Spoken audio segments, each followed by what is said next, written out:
Welcome to all of you. So my name is 𝙤𝙭𝙪. I'm the founder and the president of Superhuman, executive coaching and consulting company specialized in neuroscience and leadership. This webinar is brought to you by Superhuman Institute, specialized in executives development programs by using the latest neuroscience and leadership insights. So in France, we pronounce superhumain, so with a French side. During this discussion, I will pronounce superhuman, okay, for better comprehension for everyone here. First of all, thank you so much for your time and your presence. I really appreciate.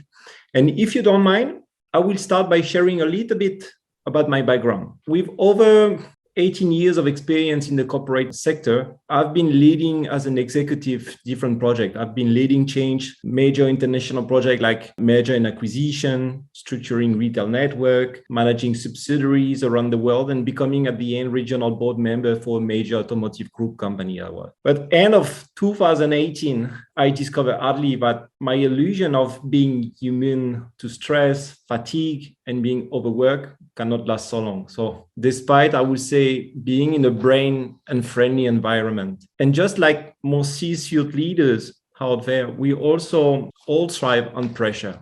But that needs to be counterbalanced as well with a sense of achievement and progress, and working at increased intensity with a sense of spinning the wheels or even relentless loss can lead definitively to burnout. Now I know as leaders, we are usually expected to be stronger than the people we lead. And this results to us being exempted from care, making us rely more on our power of will and determination. So this is something very important. But along this seemingly endless marathon, I experienced a brain injury from different challenges life threw in my way. But in this hero's journey, understanding my brain has changed everything. And it has a profound effect on our ability to understand ourselves, but also understand others that we lead on a day-to-day basis. But it makes us far more effective at whatever we want to achieve. And it is a powerful way to create result and lasting change. And we will see tonight what I will disclose together. But to become the hero of our own journey and an intuitive leader to others, one can learn how to become a better leader as being a real life hero, and knowing how to lead is not an intrinsic skills one is born with. So like any other skills, it can be learned, it can be practiced and implemented with measurable result if you have the right method. And of course, there were defeats along the line, I would say, tons of it in my journey. But the ability to get back up after you have been knocked down is what matters most. And lessons learned from my guides and mentors also play a vital role and helped me recover from my brain injury as well. So I eventually found myself in the world of neuroscience, where I was to carve out a niche for myself. And I got certified as a neuroscience-based coach and a neuro leadership executive coach from my guides and mentors in MIT with Dr. Tara Swart, and also in Wharton Business School with Dr. Michael Platt. And both of them nowadays are part of our learning advisors committee within the Superhuman Institute. Every superhero, I would say, needs a guide. I had a guide during that journey, and my path to creating Superhuman was already clearly defined and to bring my full ability into utilization. And I first studied the best neuroscientists and their novel researchers. So nowadays, I'm exceptionally, I would say, passionate about helping organizations and leaders create an energized environment where people can synergize the very best version of themselves, of a shared purpose for all stakeholders, for the community, the shareholders, and the overall, I would say, environment. And shared purpose, I can tell you, shows in the bottom line result through neuroscience. So I've been working in this project for more than 3 years now. And in 2021, I have recently launched the Superhuman Neuro Leadership Company, really to help you, your team and your organization thrive in the new economy by converting theoretical frameworks, but also into memorable and actionable brain-based solution and learning programs to support you on your journey to greatness. So with extensive, I would say, worldwide experience in US, EMEA, Southeast Asia, and China, I'm coaching Fortune 100 and 500 leaders, and I have more now 200 hours of experience and collaborated with international teams across various industries like financial services, banking, technology, healthcare, luxury, and FMCG. And this approach we have structured and I'm going to share with you some elements tonight, has been done with the research team of neuropsychologists and MIT academics led by the Superhuman Institute, and has been recently certified in December by and labeled by the European Union as an innovative company. So this was a strong milestone for the Superhuman company. And today, I will share with you some of those elements during this masterclass, okay? And you can ask some question in the chat. I will go through at the end of the chat of the session as well. Do not hesitate to share that. Also, let us start now. I would say, let's jump into the poll. So I would say nowadays, work has changed hugely. I think you can notify it, but our brain has not. And therein lies the challenge, I would say, because organizations need their people constantly to adapt and change, collaborate, innovate, and perform at their best. But our brain is not designed for 21st century. In organizational life, they think that they are still out, I would say, on the savannah. And for our brains, the goal is all about survival. So giving this constraint, I would say, both leading organizational change need to understand how the brain perceives and proceed changes, what we can be done to enable our brain to work at the very best during times of ambiguity and uncertainty. And this is the objective of today's masterclass. So this is something that's very important as well. But before going any further to this main subject, let's talk about something that was handed to you. Something asks you to change in a certain way or adapt to an organizational change, or perhaps something that you handed to yourself. For example, I want to change the way in which I have conversations, sometimes tough, with my team. And in any case, a change you resisted. And I'm going to ask you to pause, maybe right now, and think about your current theories on why you resisted that change. So let's remain silent for 30 seconds while you reflect on that. So the 30 seconds are now over. So I would like to throw a different idea out there. So despite the fact that change can be hard, we tend to resist it. So you all have adopted major changes at some point of life. And I will ask you now to pick one, just one, and something that you did actually change. What was the difference? Here again, let's take 30 seconds to reflect on this and jot down some thoughts. And I repeat the question, what was different for you? All right, so the 30 seconds are over. So thank you for digging into that. Sometimes when people explore the two and reflect on what was different in those cases already, a number of insights arise about what they want to do going forward. But even if that were not the case, I would encourage you to have those two examples in mind. And as we go through all of the information, the rest of this intervention will help us to see if it seems relevant, if it leads you to any thoughts in those directions as well. So let's start exploring the different aspects of resistance to change. In fact, the fundamental task for all leaders is to provide a context for change. This is true whether the leader is the manager acting as a coach or self-coaching. And this context is powerful, dominated by language and emotion. When you as a leader or manager seek to improve things, you have to create the change you want or manage the change that is confronting you. So the bottom line goal is usually to increase the level of pleasure,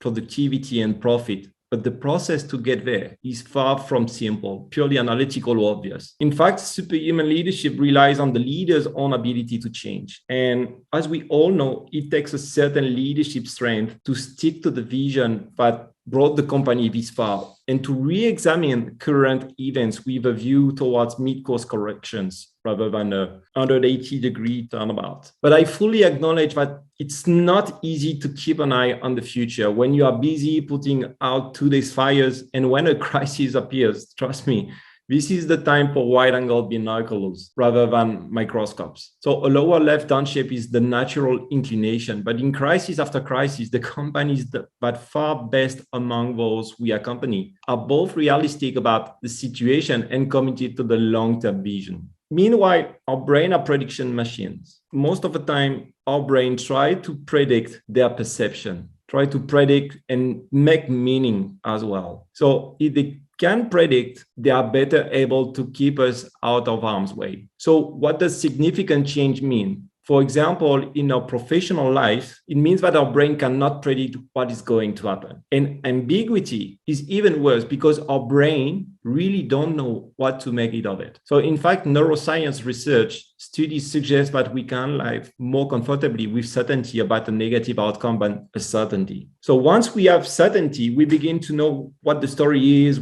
what we can make meaning, tell ourselves a narrative about what is happening to us, and we can begin to plan based on that story. But once we have meaning, we spend less time trying to make sense of it, less time and energy, I would say, about ruminating. And the ability to predict is not the only reason why our brains like certainty. And being certain removes psychological discomfort. When we are in a familiar and comfortable situation at work, for example, our brains can work on, I would say, autopilot, so to speak. So using neural pathways that have been used for many times before with a strong synaptic connections. However, when we feel, I would say, uncertain, several areas in the brain becomes active, in particular, those parts of the brain that are part of our fear network. And uncertainty register as an error or a gap, something that must be dealt with before you can feel comfortable again. For example, you will see in this slide, the orbitofrontal cortex, what we call it the OFC, which is part of a prefrontal cortex. The prefrontal cortex is this part on the front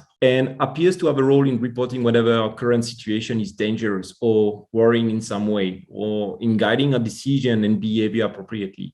What we call it the dorsal anterior cingulate cortex acts as an error detector. It's part of a brain's pain network. So when we detect a conflict, for example, activity in the DACC increases and drives us to adjust what we are doing to resolve the conflict. So when we are feeling uncertain, there is more connectivity between the DACC and the amygdala that we can see here, and which deals with emotion and is particularly associated with fear. And you have the insula, see here, which generates social emotions such as pride and guilt. So in 2013, research using fMRI shows that the more ambiguity we are faced with when we are making a decision, for example, the more activity there is in the amygdala and the orbitofrontal cortex, and the less there is in the striatal system, which is part of as we call it, the reward system. And it is following that having certainty is rewarding to our brain. It is linked to the activation of the ventral striatum and release of a neurotransmitter called dopamine.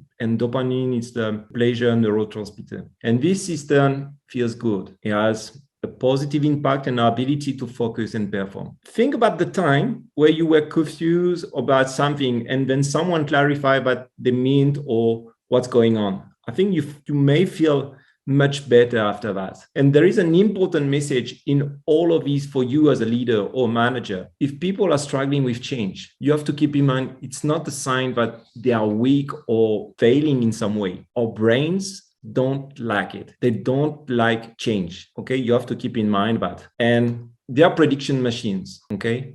And prediction machines that are not designed to deal with the ever-increasing speed and quantity of change in our life. Our brains don't feel comfortable with it. And we need to be empathetic towards ourselves and lead with compassion towards others. So when you engage yourself and or your organization, the important question to ask yourself as a leader or manager who as an HR person is, can the person easily adapt to a change? If his or her mindset has been influenced by perceptions or interpretations that oppose the change, this you have to ask yourself. And in organizations where employees have fixed mindset, for example, they will seek situations that validate them and make them look, I would say, good. But having made a mistake, rather than being persistent and trying to learn from the error, they will withdraw to their comfort zone. And leaders and managers with fixed mindset will believe that future great managers are born, and they will put less effort into developing people. You are either good or got talent, or you have not. So what happens if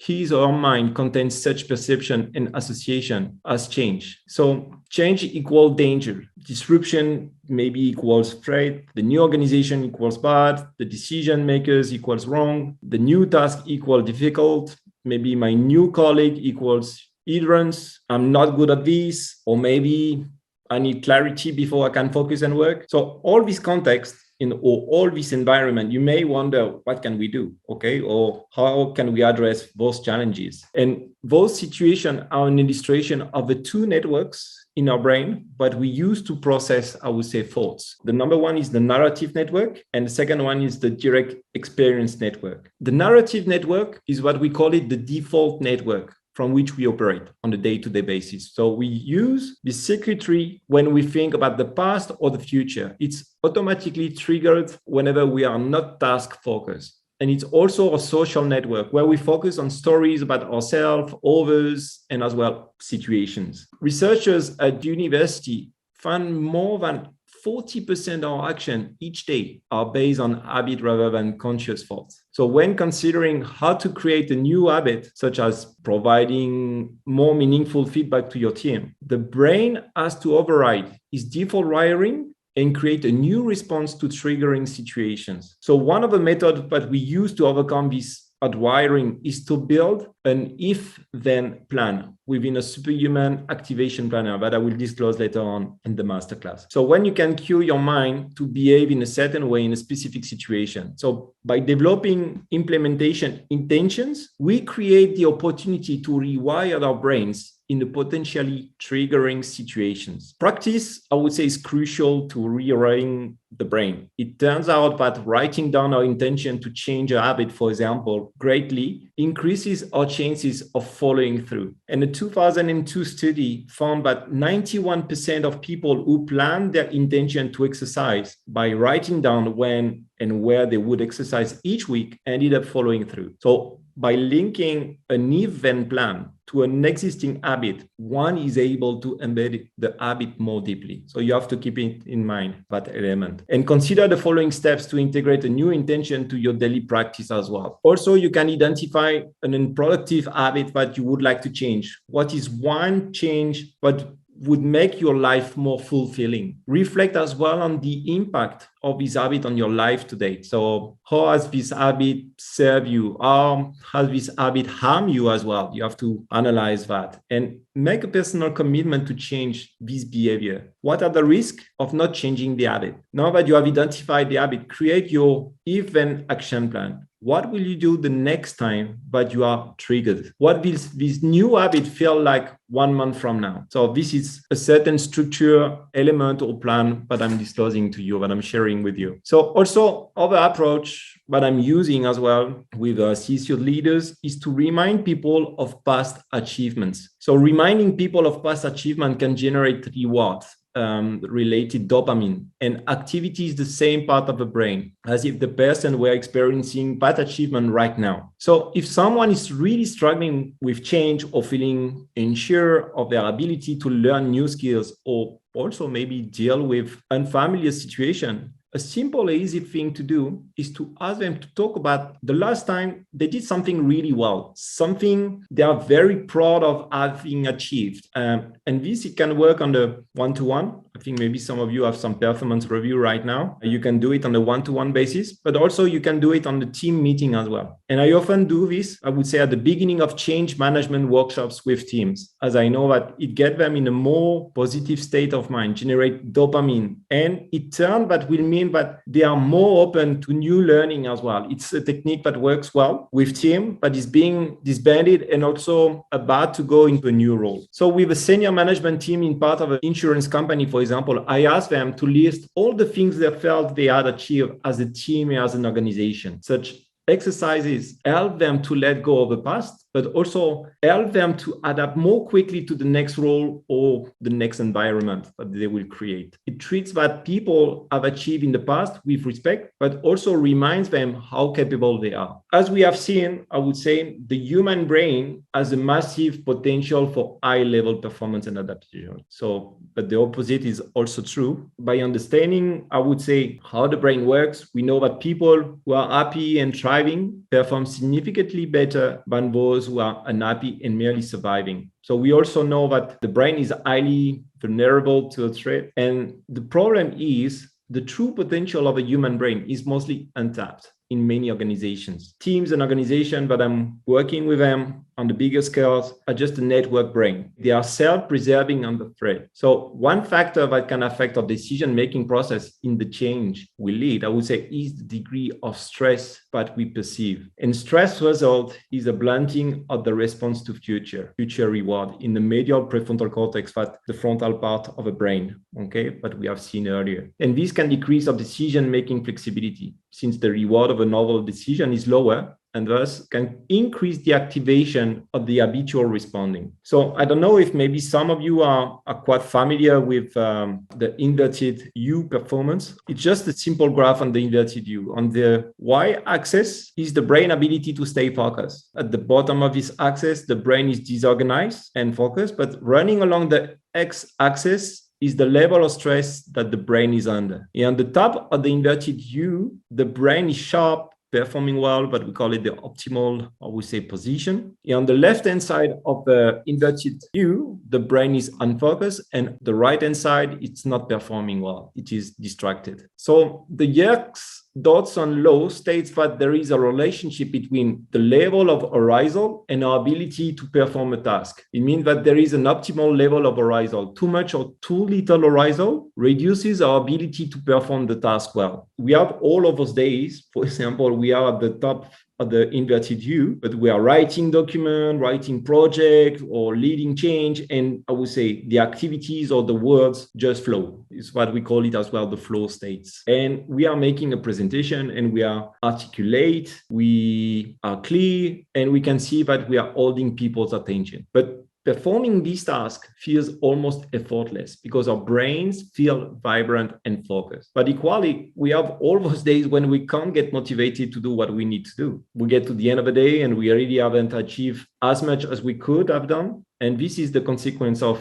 too little arousal or too little stress. On the right of x-axis are the days where we can't think straight because we feel overwhelmed with information. Maybe we feel stressed. We have too much task, or maybe too time pressure, with too many deadlines. And this, if you run that on the long run, I would say, this can go to burnout situation as well. We have a report, for example, to get in by lunchtime, and there is another internal client who says that urgently needs some information from us before then. And the emails keep popping up. The phones won't stop. And we know the next 3 months look pretty similar. So there is no let up. So our brains feel frazzled. We don't know where to begin with all these tasks, and things feel out of control and overwhelming. So sometimes you have this situation that I mentioned earlier, but if it continues 3 months, 6 months down the road, then you feel really tired, overwhelmed.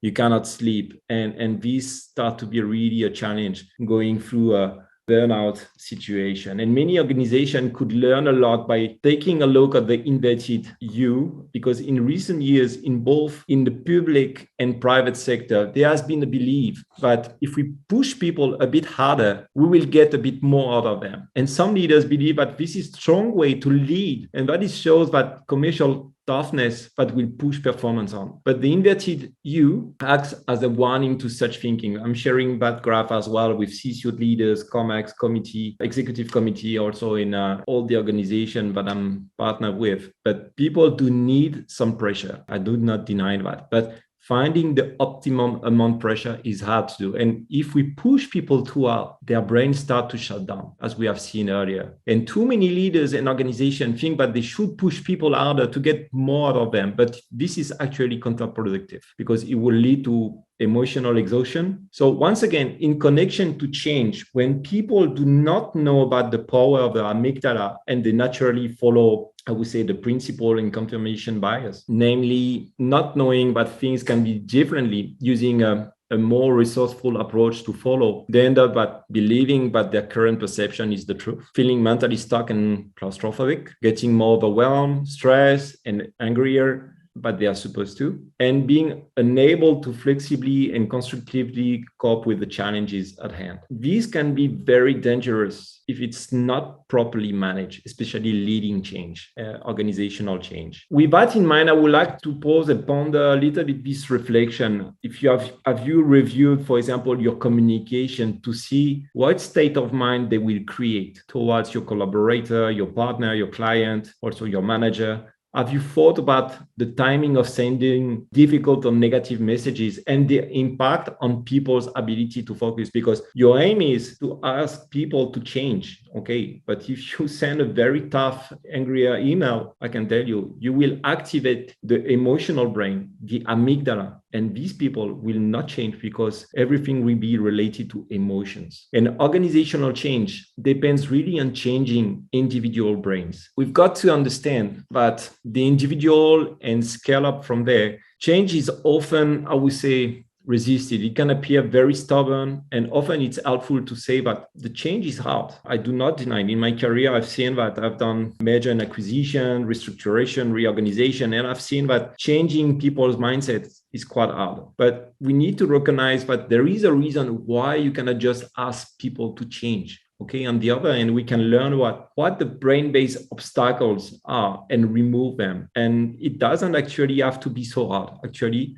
But it does have to be something where we take appropriate actions. Some reflection that I would like to raise to share with you when you are conducting an important change that you have to keep in mind is the power of amygdala that we have seen, that I was mentioning earlier. And I would say that some key thoughts, okay, but you can think about it. So what can you do to improve information around the changes you are introducing? And this is something very important to consider. How well you are communicating the changes and the rationale for them, for your collaborator, for the team that you are leading as well. What opportunities are there for employees to talk about how they feel? Because as we have seen, it's very important to create certainty, to create a psychological safe environment where people can express themselves, okay, raise their idea, raise their concern. And you have the right to say, if you don't know, please say it. I don't know.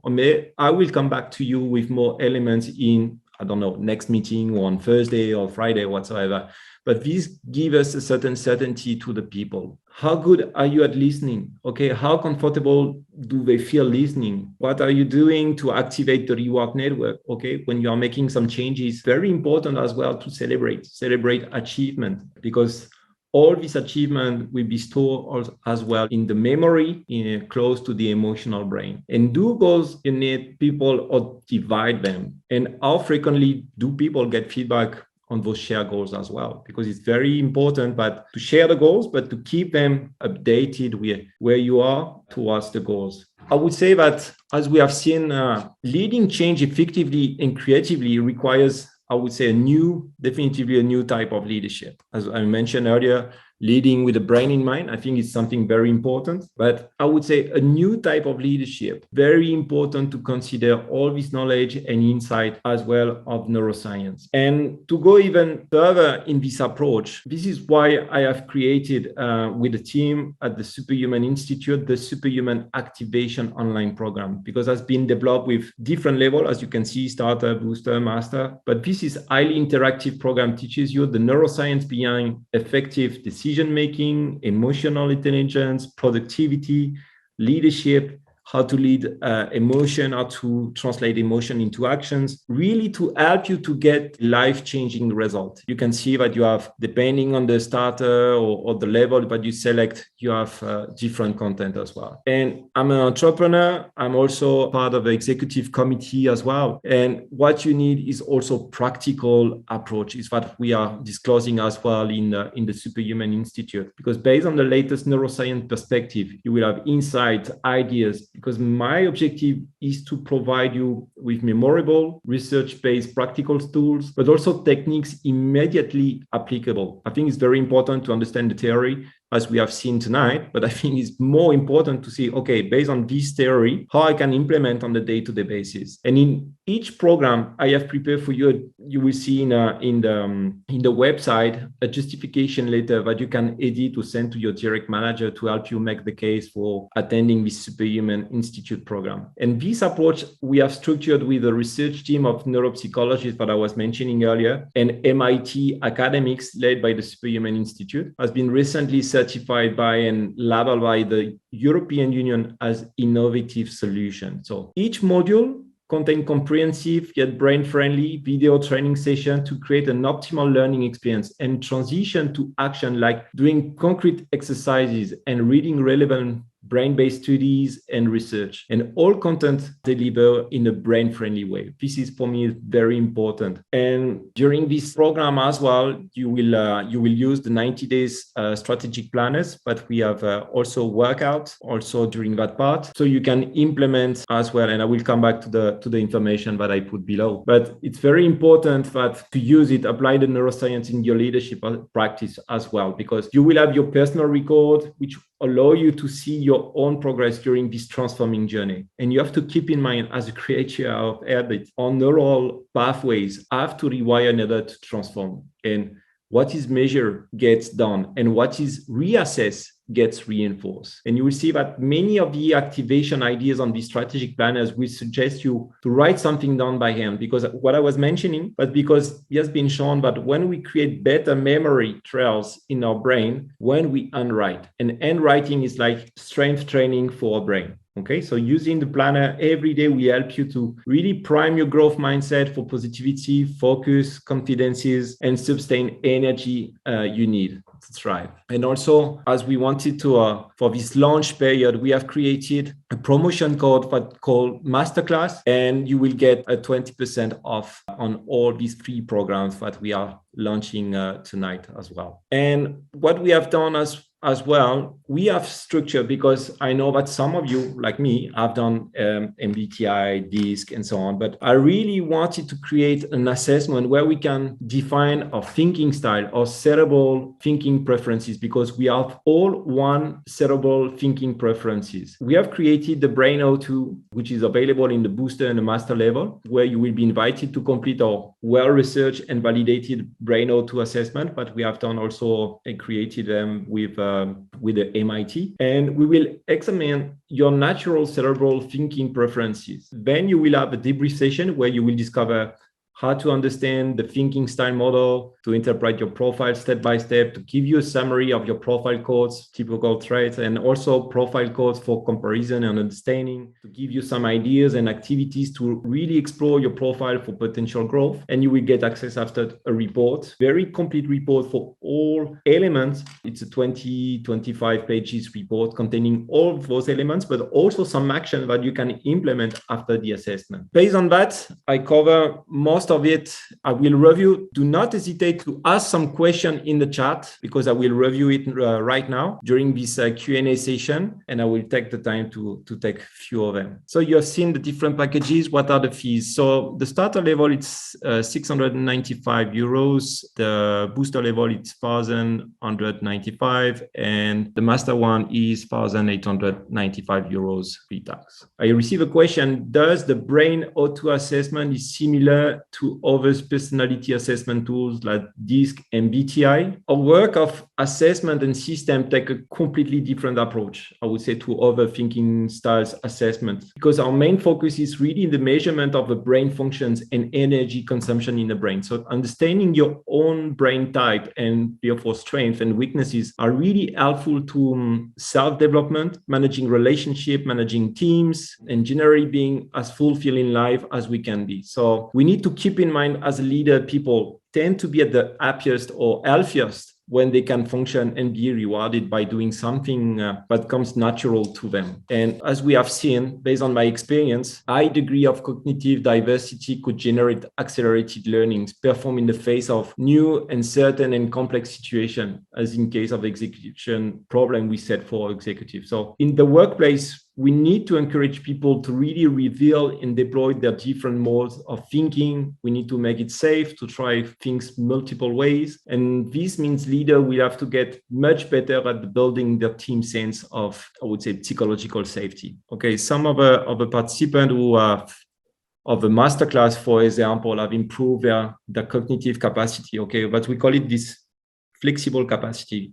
When they better understand how the brain works, and also how they can improve also the collaboration, because when you interact with someone, you know what is their brain preference as well. So what you are expecting is really to make a change or really striving in terms of performance. And these people, for example, that I've been through the masterclass, and also what this content I'm sharing as well with companies that I'm interacting with, has been really improving on EBITDA, financial, but also absenteeism, engagement. And this was really a powerful content, because, you know, I've been in your situation as part of a C-suite leaders. Also, what you really need, it's practical tools that make a difference, okay? To really like help you to understand your brain, but help you to improve your collaboration, improve your communication, improve as well your style, and also to avoid, but I've been through it, a burnout or feeling emotional, exhausted, because this it's very, very important as well. In your professional experience, what are the main obstacles encountered that limit organizational change? So I would say that most of the time, the roadblocks come from the fact that we don't know our brain. So when I regularly meet C-suite leaders, managers, employees, and no one knows the basic of the brain function. So I myself knew absolutely nothing about it 3-5 years ago, okay, when I was a member of the executive committee. So as I tell them, don't wait for a burnout that might happen. Try to do something before. And the lack of consistency is also a common barrier to effective organizational change. We all experience it, and we can all become frustrated by it. Okay, I've been also through this emotional frustration, and this can create as well, as we call it, cognitive dissonance, which is describe what happens when your ideas, beliefs, or behaviors contradict each other. So, for example, you see an ad, but the product doesn't deliver on its promises, or you experience one of your role models commit an ethical act, or you hear great things about organizational change, but all you can see is the increase of workload it brings to you for the next 6 months. So, and this is during organizational change or transition, some cognitive dissonance is inevitable. So your team will experience as an initial increase in their workload and painful discover many ways in which the new way of doing things, such as new business software platform or whatsoever, is actually more time consuming and actually cumbersome than the old one. So if the gap between the perceived benefits of the change and the real work it will take to accomplish change is too long or too great, progress stalls and problem can arise. So observing positive benefits that were promised actually materialize help to generate buy-in and, I would say, maintain energy for change on behalf of your employees. And that's why planning so you can achieve a purely, I would say, quick wins, okay, and then reinforce them frequently through communication. So it's important to successful change process, okay? So all the time you have a key milestone, a successful key milestone in your change, then celebrate it, okay? Encourage as well your implementation team to speak out. Left alone, contradiction between hope for benefits and live reality will fester and cause resentment, which will undermine, I would say, the change. And then, really very important, align your communication with expectations to make sure that people experience as much consistency between the expectation and actual outcome as possible. So this is very important. Okay, a lot of positive comments. Thank you so much. Thank you for all of you. Where you recommend us to start, like which resources to use, book to read, maybe. We want to learn more of this kind of knowledge for our work. Also, you will see in each program, you will have some resources, you will have some brain research as well, studies that you can really implement. On our website as well, we have some ebook that you can download, okay, on neuro leadership as well. You have some nice book from the Dr. Michael Platt, Leading with the Brain in Mind, which is a very nice one. You have the book from the MIT as well, the neuroscience for great leaders. Maybe after the event, I will send you a list of a few books that you can read. I've seen that Loïc, you're French. You have a very nice book in French as well, the Neuro Leadership, who is very nice one, very detailed one, and very accessible for any person who would start to understand how the brain works and so on. So this can be a nice one. Okay. How to identify and tackle biases during changes. Okay, so this is very good questions. For some of you, a cognitive bias is a systematic error in thinking that occurs when people are processing, interpreting information in the world around them and affects the decision and judgment that make them. So as human brain, as we have seen, is very powerful, but subject to limitation. And cognitive biases are often the result of your brain's attempt to simplify information, because as we have seen, we try to save energy. So this is what we call it mental shortcuts, heuristics. So biases often work as a rules of thumbs, but help you make sense of the world and reach decision with, I would say, a relative speed. So some of the biases are related to memory, and you will see some of the cognitive biases might be related to problem with attention. But we have to be aware that those cognitive biases during the periods of change, for example, you have in-group or out-group biases. So it means us and them. We feel safe when people who think are on our side, and we are suspicious by those who are not. You have this confirmation bias, my side bias, or tendency to search for and favor information that confirms our belief, while simultaneously, I would say, ignoring or devaluing information that contradicts our belief. You have also, I've seen in my experience that you have some sunk cost bias, throwing good money after bad. So I would say sometimes it's hard to give up on something where we have already, I would say, already invested a lot of time, money, and other resources. You have some projection bias. I would say these are the more common biases that I've seen in leading change. The projection bias is our tendency to really assume that the people think and see the world in the same way as us. Okay, so in our program, we will offer you some tips, practical exercises for overcoming biases. And as an example, it's how to build awareness of the fact that our brain leads us to be biased. And there is no need to feel guilty about it, because it's like that. It's completely natural. We put some plan in place to prevent biases from coloring decision. We use some small workshop, very practical workshop, when you have a very strategic decision, and we go through it with to try to clean up a little bit those biases, okay, to make sure that everything is free of biases as well. Before this event, I received a question about the CPF. Maybe you're not familiar. For some of you who are outside France, I have a person, Elodie, who asked me before the training, but does the program or this training is eligible for the CPF? So for those who don't know, the CPF name in France is the Compte Personnel de Formation, personal training account. And this was created in order to provide training opportunities throughout an employee's professional life in France, encouraging really everyone to undertake training or study throughout their working life until retirement age. So since 2020, employees can acquire up to 500 euros per working year for their personal development. And I think the maximum amount is capped at 5,000 euro. So my training are not eligible for a simple reason, because I really want this training to impact the maximum of people.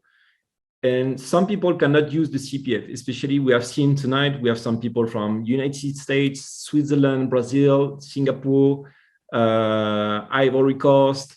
And I didn't want to create a training that is artificially expensive, because I can say that there are training companies in France, and I don't blame them, who will use the CPF process when they are eligible for it to overvalue that training. Because in concrete terms, the CPF means that you don't pay for the training. And from my perspective, I think it's not fair, or this is not the approach of the spirit that I want to implement. I really want everyone to pay for her or his training, but by making really accessible as much as possible. So this is the spirit when I'm creating the Superhuman Institute and also all these programs. So we retake on the presentation. So thank you so much for all the positive comment I received tonight. I really appreciate. This is some of the customers review clients who have been through the process as well of the activation program that I'm sharing with you. You can see all of them in the website. We have been through the Q&A sessions. So my dear friends, it's already 7 o'clock, past 7 o'clock, and I think we have spent more than 1 hour together. So I really hope that from the bottom of my heart that this masterclass has been useful to you. I think I've given you a certain number of elements, but you should be able to help you in any case. I have put a lot of energy, a lot of passion in preparing this program, and thank you all of you for having subscribed to this masterclass tonight. I really appreciate. For me, it's wonderful to see people around the world participating to this masterclass, and it will be available in replay. Okay, so all of you who have been participating and sharing their email address, I will send it to you directly so you can watch it several times. And if you miss the beginning or the end, please do not hesitate. Okay, I would like to again thank you to all of you for asking me many questions. I read, as I mentioned, a lot of positive comments. So we can continue the discussion. You can go for my LinkedIn account or by sending me an email directly. So I share my email address here. I reply to all the messages that you would send me. And otherwise, I will see you soon on the social media networks. Thank you so much again for your time. The activation training program is available on our website with www.superhuman.org. Keep in mind the promotional codes. Masterclass, where you get a 20% off, and I hope I have answered all your questions and given you a flavor of what is the program can help you with, and this for me it's very important. With that, I will say thank you, take care, and have a fabulous weekend, and feel free to send me all the questions that you have. Okay, and thank you so much again. Keep safe, take care, and I hope to see you soon. Thank you so much.